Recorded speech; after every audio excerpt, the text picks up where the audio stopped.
பாலாக பிரிப்பது பசுவோட வேலையப்பா. அது பிரித்தாலும் பாலோடு தண்ணீரை கலப்பது மனிதனின் மூளையப்பா. தன் ரத்தத்தின் ஒரு பாதி பாலாக பிரிப்பது பசுவோட வேலையப்பா. அது பிரித்தாலும் பாலோடு தண்ணீரை கலப்பது மனிதனின் மூளையப்பா.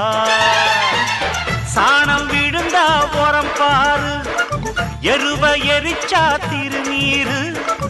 உனக்கு என்ன வரலாறு? உண்மை சொன்னா